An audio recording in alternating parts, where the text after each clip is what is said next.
If you had told me a year ago that I was under a spell, I would have laughed in your face. Witchcraft. Curses. That was just superstition. Until my life started to fall apart. It all began after I married the love of my life. A millionaire. Our wedding was something out of a fairy tale. Diamond-encrusted invitations, a 5-tier cake flown in from Paris, and celebrities mingling like it was an exclusive gala. I had won the jackpot, right? At least that's what I thought. Because I didn't realize that I had married into a family with a dark secret.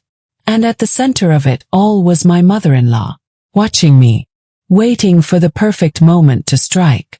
Looking back, the signs were always there. The way she held my hand a little too tightly on my wedding day. The cold, lingering stares. The way her lips curled in a smile that never quite reached her eyes. She never approved of me. I knew that much. But I had no idea she was capable of pure evil. What would you do if you found out your mother-in-law was using dark magic to destroy your marriage? I moved into their palatial estate. A mansion so extravagant, it made my old life feel like a distant memory. Gilded ceilings, crystal chandeliers, a walk-in closet filled with things I could only dream of. I was living in a fantasy. But in the background she was there, always watching. At first, it was small things. Misplaced jewelry, sudden migraines, whispers in the hallways when no one was there. I brushed it off. Until the nightmares started. Dark figures. A crushing weight on my chest. A shadow lurking at the foot of my bed. And the worst part. My husband started changing. I had everything a woman could ever want. A husband who adored me. A mansion so extravagant it could rival a palace. Private jets, designer clothes, weekends in Paris just because we felt like it. I went from struggling to pay rent to waking up in silk sheets with a scent of fresh roses by my bedside every morning. I was living a dream. But in the midst of all that luxury, there was one thing that money couldn't change, her. My mother-in-law. She wasn't outwardly cruel, at least not in the way you'd expect. She never raised her voice, never insulted me. In fact, she was polite. Too polite. Cold, calculating, watching me with those sharp eyes, as if she was waiting for me to slip up. At first, I told myself it was just normal in-law tension. I was the outsider, the woman who had married her precious son. Of course, she needed time to warm up to me. But then little things started happening. I'd leave my jewelry on my vanity at night, only to find it gone the next morning, only for it to reappear in the strangest places. My engagement ring, found inside the freezer. A pearl necklace, wrapped around the leg of my bed, tangled like it had been deliberately placed there. Then came the headaches. I would wake up with a pounding pain in my skull, feeling exhausted despite sleeping for hours. My energy drained so quickly during the day that I started needing naps, something I never did before. My limbs felt heavy, like I was carrying a weight no one else could see.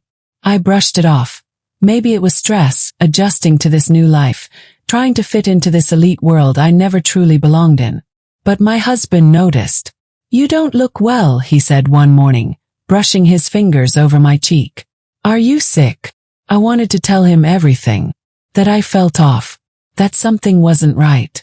That his mother's presence felt like a storm cloud hanging over me, suffocating, watching. But how could I?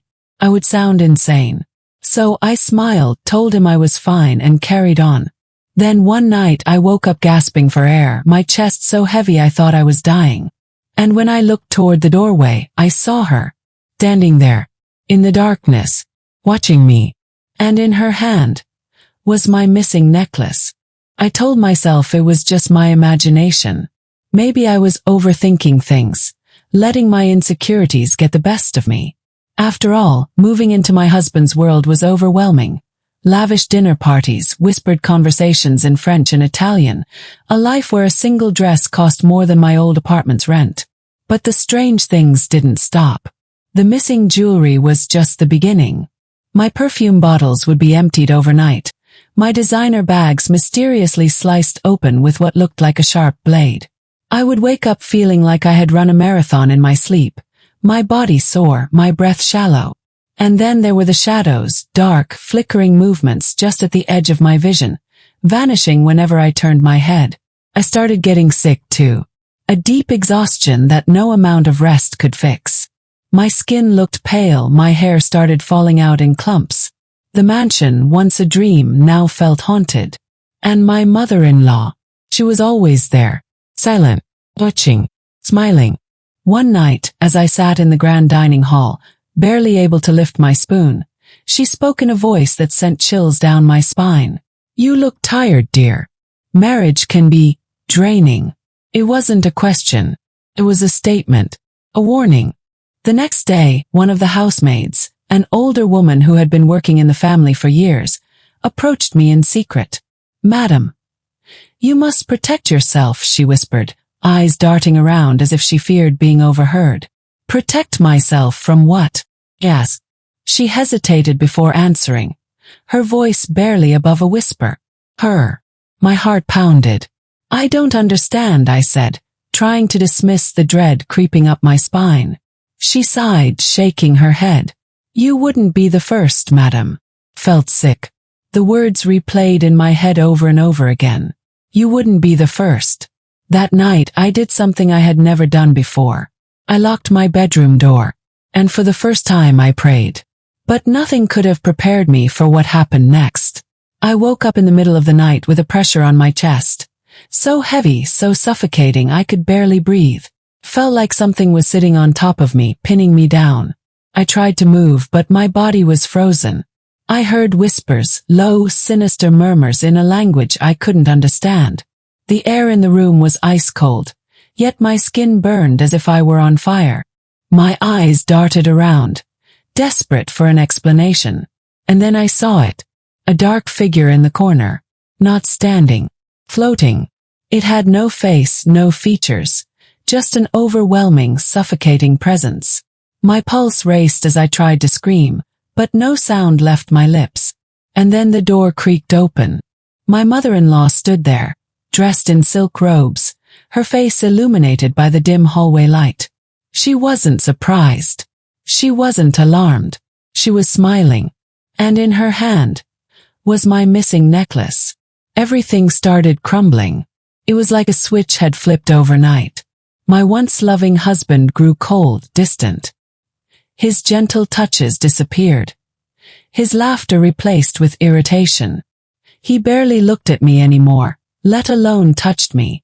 At first, I thought it was stress. He was a powerful businessman and work could be demanding. But then I saw the way he looked at his mother, the way he listened to her.